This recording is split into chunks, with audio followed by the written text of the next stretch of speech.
I think it's going to be a kind of exploration. It's finding myself again. It should be interesting. I'm looking forward to meeting myself again.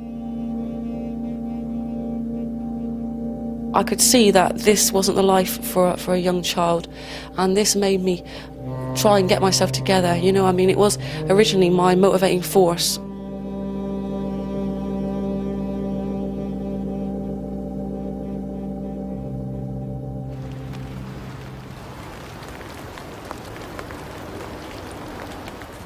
I actually started working in the city in 1984, which was a job that I got through a friend of mine who I'd met through scoring drugs.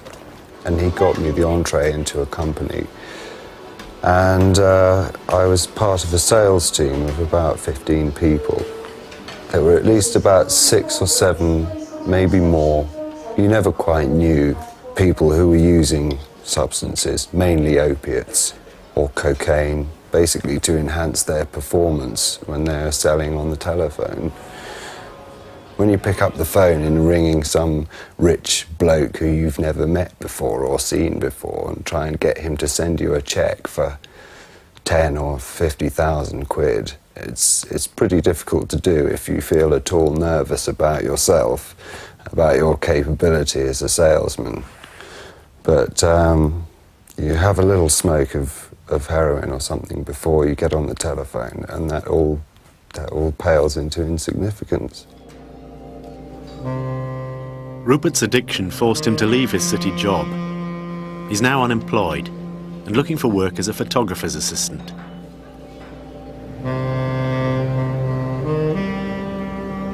I always used amphetamines mainly, and it wasn't until after Robin was born that I found that having a small baby and amphetamines just didn't mix. You just lose all sense of reality on amphetamines, and I found I couldn't cope with a child and run around on speed. So more and more I started using heroin. Val lives with her daughter Robin on a Peckham Council estate. She's also an addict.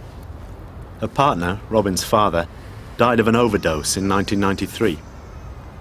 I'd take Robin along and leave her with somebody with promise to pay them in heroin later on in the day when I get back, you know.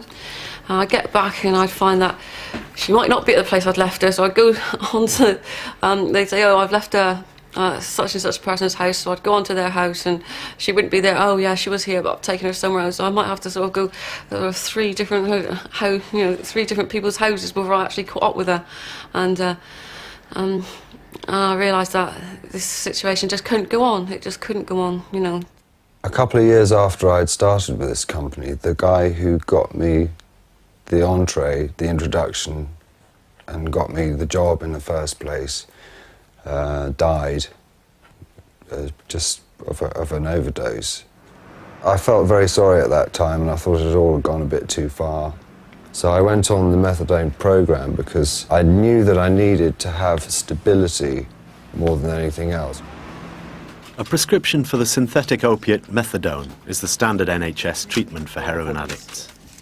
The aim is that after stabilising on methadone, addicts gradually reduce their daily dose and finally stop taking it altogether. Val's drug problem became so bad that she began to fear that Robin would be taken into care. I go to the pub first. Pub? We never go to the pub, Robin. What are you talking about? Had Robin have been taken from me, I think I would have gone totally to pieces. I would have gone on a complete downward spiral. I could see that this wasn't the life for a young child. So 18 months ago, Val also made the switch from heroin to methadone. It did originally. It put some order back in my life. I was able to put my child first for the first time in her life. Okay, I gave up heroin, but now methadone is my drug, even though I'm not in the same chaotic state. But I'm still addicted, I'm still trapped and tied to it as much as I was ever tied to heroin. Val and Rupert have both tried and repeatedly failed to end their dependence on methadone. Rupert has reduced his script to 10 mils of oral methadone a day, but sometimes he's lured back into the seductive culture of injecting drugs.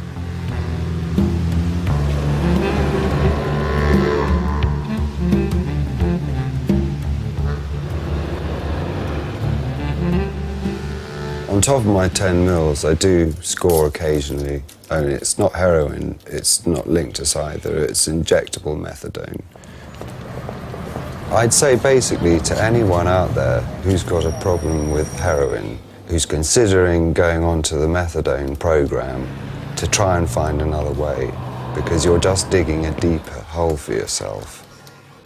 Almost all the people I know who have been on a methadone prescription, almost without exception, they're still on one now.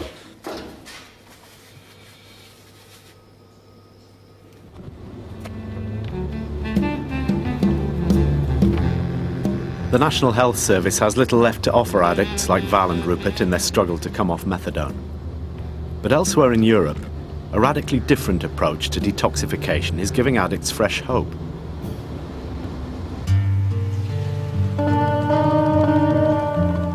In Seville, in southern Spain, a controversial psychologist is practicing a new treatment. He puts addicts to sleep, while the period of withdrawal is accelerated by the use of powerful drugs. This way of detoxifying is the best there is today. That's for me, there is no doubt about that. First, why should somebody be suffering? What for? In no other illness we make people suffer. We avoid suffering in any other illness. Why should we make people suffer detoxifying them if we can make it painless?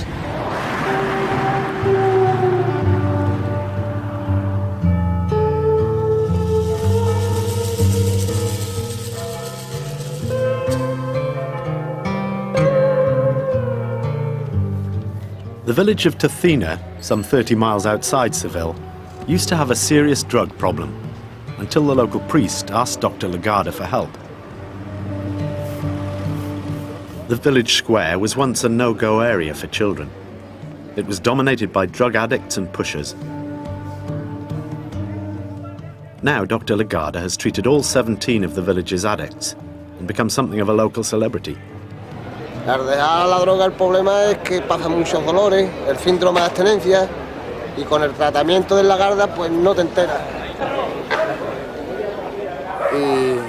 But if Dr. Lagarde's radical approach to addiction has earned him the love and respect of the people of Tacina, it is beginning to cause a stir amongst his medical colleagues. Experts in the field of addiction are divided about the value of Lagarde's work. Professor John Strang heads the Addiction Research Unit at the Maudsley Hospital in London. It's not an approach without costs. You can't give anaesthetics without running the risk of complications or deaths directly associated with the detox. You've also got this pharmacological assault of suddenly immersing people in high-dose drugs. Nothing new there. Good. I don't think that we should insist in the late 20th century that people have to go through a procedure which involves a lot of discomfort if we, as doctors, have ways of avoiding that discomfort. It seems a minor scandal that Spanish heroin addicts can have a comfortable and humane detox, which is still denied to the large majority of British heroin addicts or people on methadone programs. God knows we've been trying to arrange it for about a year now with the local authority. I know that people have said that the only compassionate way in which you can do a detox is under anaesthetic, and I'm sure that makes good television, but it doesn't make good science, or doesn't make good medicine. The fact of the matter is that during a detox, managed with the industry standard of either a methadone detox or one of the agonist drugs to relieve withdrawal symptoms, people are not severely ill. They're not in a state anywhere near requiring an anaesthetic. Withdrawal from methadone is much worse than a withdrawal from heroin, and that it lasts a lot longer. It's like you're itching on the inside, as if you could put your hand down your throat and inside your body and start scratching, you know, but you can't, and you just can't keep still, and you can't have any relief from sleep because you can't sleep. You're vomiting, you get diarrhoea, stomach cramps. As far as Val is concerned, there's no doubt that being asleep for the duration of withdrawal has considerable appeal. And when she and Rupert were offered the opportunity to travel to Spain to undergo Dr. Lagarde's treatment, They felt the risks associated with an anaesthetic were worth taking for the chance of a drug-free life. I don't think it rains down there, does it? Doesn't rain in southern Spain. If it does, it stays on the plane. Well, okay, all right. You can't possibly need 4 shirts. Right, if we're going to be there for a week, I need. Yeah, but you're going to be in hospital. Right, you never know what you're going to... In a way, what's happening is I'm going into a hospital and a doctor is going to take me into an operating theatre and remove a tumour. It's the most logical approach to curing a drug addict that has been suggested to me ever. Oh yeah, I've had that several times. Shivering? Yeah. You can't stop shivering. That's right, yeah, Like lockjaw. yeah, that's right, yeah, right. The pain starts at the base of your spine and creeps up. It spreads like that, like a tree from your spine. It creeps out to all your nerve endings. Val, Rupert and his girlfriend Ruth arrive in Spain the day before the treatment. The patients will have a day to settle in Seville before being admitted to hospital.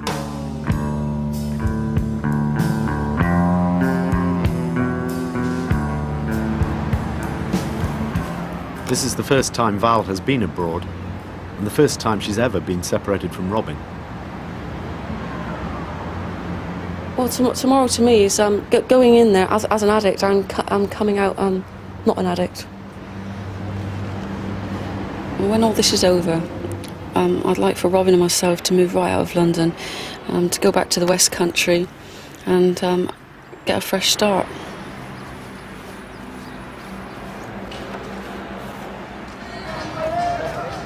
I don't feel nervous about going into the hospital and having a treatment that involves going under an anaesthetic.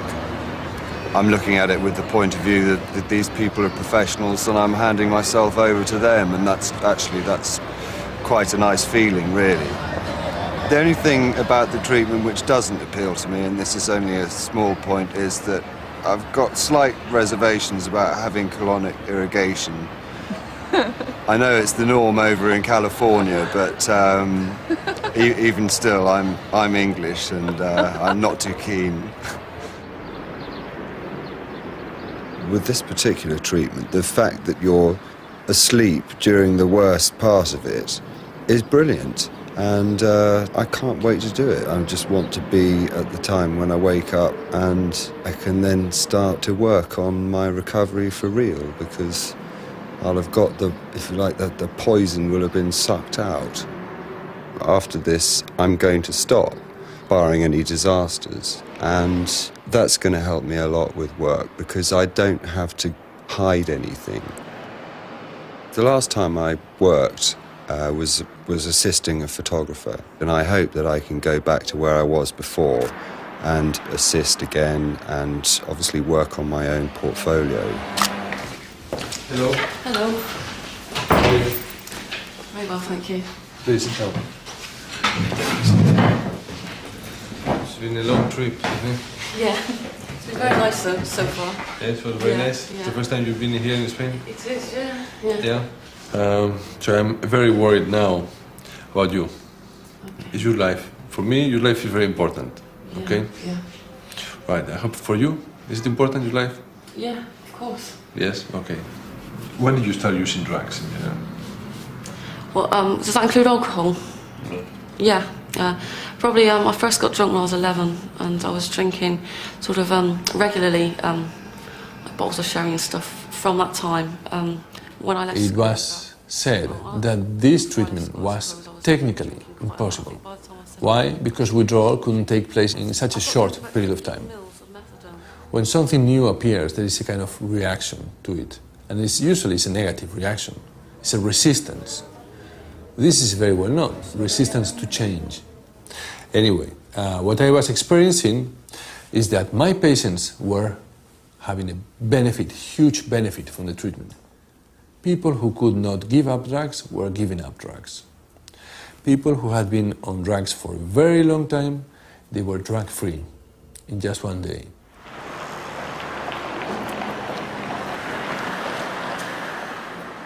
Dr. Lagarde claims a success rate of over 70% of his patients still drug-free after 6 months. This is almost twice as good as the standard British methadone detox.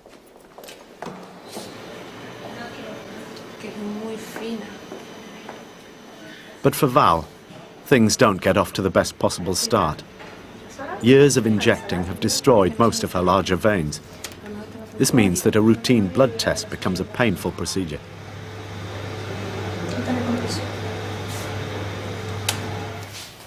Well, this thing here, this is what the colonic irrigation turned out to be. And it's a do-it-yourself enema.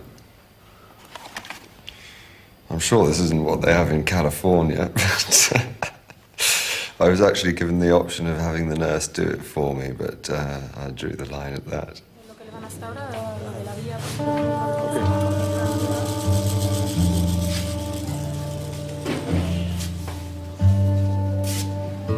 That's okay?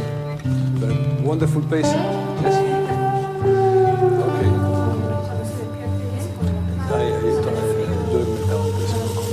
You know that you're going to be about 7 hours, 6 hours, 7 hours. But at the very end, you're going to be... I feel quite anxious about it, actually. But providing I'm not suffering too much, then it'll be a good thing, it'll be a positive thing. But I'll only know that after I've had my treatment, really. Riders on the storm.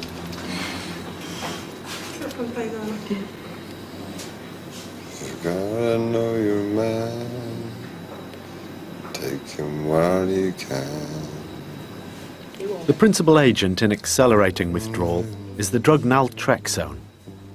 When it's introduced intravenously, the patients usually experience some contractions, so their wrists are tied to the bed to prevent injury.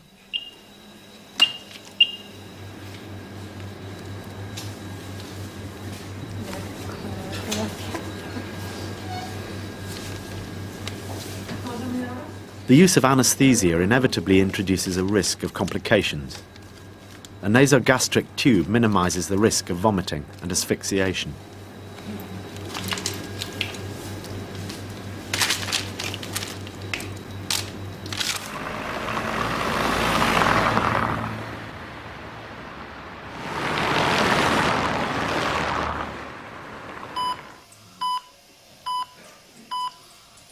Rupert has been under sedation for 5 hours, okay? Once he was sedated, we started using an opiate antagonist. This opiate antagonist enters the body, the central nervous system, goes to the receptors in the brain and the nervous system, and pushes out the opiates, in this case the methadone. He's been trying to give up drugs for a long time. Now he's done it, he's finished. No, he has not suffered, and he will not suffer anything. Now, this is an advantage, because if we were trying to do detoxification as an outpatient, he probably would have failed. He would not have even approached a treatment center to give up drugs.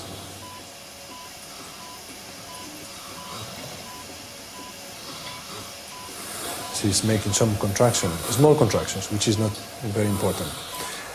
Obviously, if she was not sedated, I mean, she would have been a very, very difficult case to do. And probably with in fact, she hasn't approached any treatment center to detoxify, really. Every time she tries, she backs off, and she starts using methadone again, because she feels all the pain.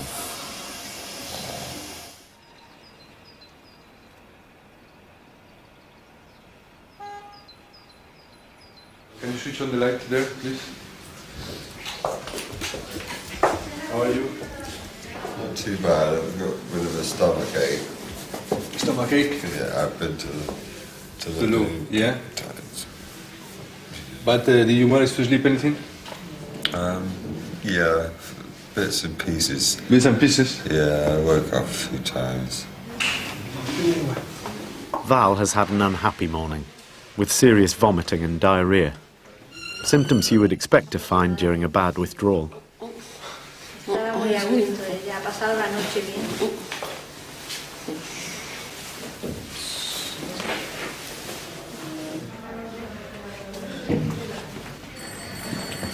Did they give you the medication to take to Yeah. treatment? Which one did they give you? After they've been detoxified, Rupert and Val must take small daily doses of naltrexone for 6 months. Just what Dr. Lagarde ordered. This ensures that even if in a moment of weakness they do take heroin or methadone, the drugs will have no effect on them. That's the first and last time I'll ever do that on television.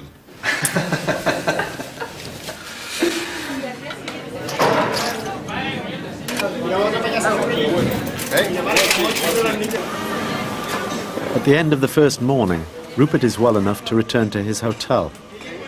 But Val is still very sick and has to stay in hospital. The following day, she's still symptomatic, with more vomiting and diarrhea. We have to expect some changes. We have to expect some fear. Because even if she didn't want, her body has changed a lot. But is she having withdrawal? But I don't think so. I don't think so. If you ask her, she would not identify as withdrawal. You feel quite ill? Yeah. What do you mean by ill? Just stomach pain, feeling sick, feeling weak.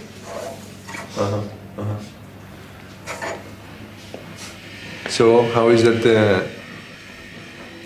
How is that your body and your face look so good? Tell me. I don't know. Why is it you don't want to look in the mirror? Why not? I don't want to, I just haven't. But I've mentioned to you like 2 or 3 times.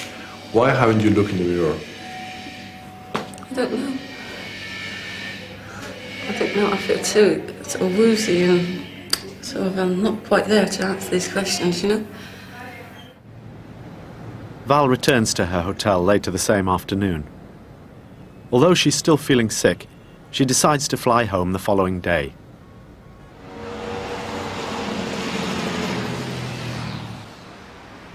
In London, at the Maudsley Hospital, Professor Strang is discussing the possibility of offering a version of Dr. Lagarde's treatment on the NHS. Things we needed to get clear in our minds were which bits of the package that Juan's used and others have used are actually new. It's difficult to see how just another detox method could lead to such a fundamental change in the aftercare and people's subsequent relapse rates. At best, you'd presume there was a similar relapse rate. There is the world of difference between returning to a sunny village outside Seville with strong family units supporting you through your change and returning to a lonely flat in a housing estate in South London. When I woke up in the hospital, I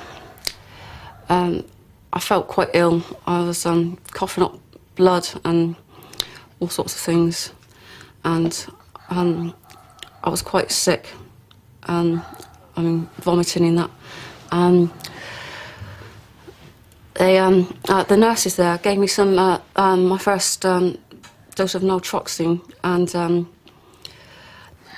and within about 10 minutes, I felt like I was in the worst state of withdrawal I'd ever been in before, you know? I was told I'd feel like a new person. Well, I suppose I did feel different, but not in a positive way at the time. Part of what one's having to look at is whether this is really shortening the withdrawal syndrome. At least one possibility has to be that people are having unmodified cold turkey detox, and that what is happening is that the top edge of the detox is being sort of blunted by an anaesthetic over that particular period.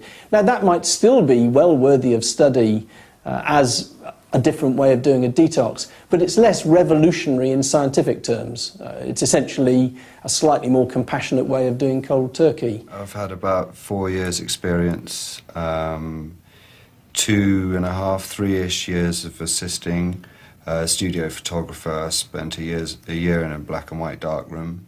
There's no doubt that during that 8 hours, something happened in the chemistry of my body, which has allowed me to come out of it with all the withdrawals having already occurred.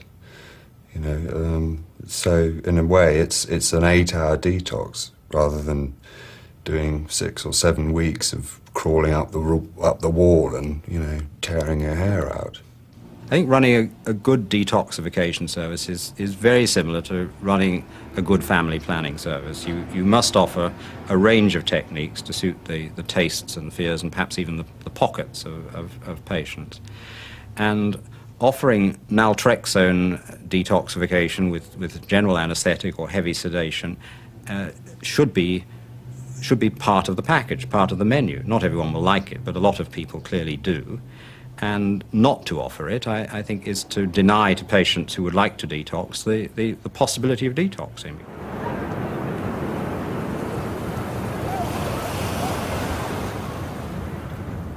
Two months after returning from Spain, Val's application for a housing transfer to the West Country has come through. She and Robin have just moved into a flat in Devon. When we first got back from Spain, the first week I'd say was pretty tough, really, being sick and that sort of thing. I felt ill, but not in the way I'd feel ill from withdrawing from heroin. It was more like a gastric flu sort of feeling or bug, you know. I didn't feel the need to go out and take any substitute like methadone or heroin or anything like that. I felt good about the treatment straight away, really, although I was ill. Come on, Clouds. Wake up. Wake up, Clouds. Don't be silly when you go to sleep. Hurry. You're waking me up, then. We're getting soaked. I have since been offered heroin, although strangely enough, I'm not tempted at all to take heroin. I don't feel any need at all, or any. It has no allure for me anymore, you know? It's just something I've done and I don't want to do anymore.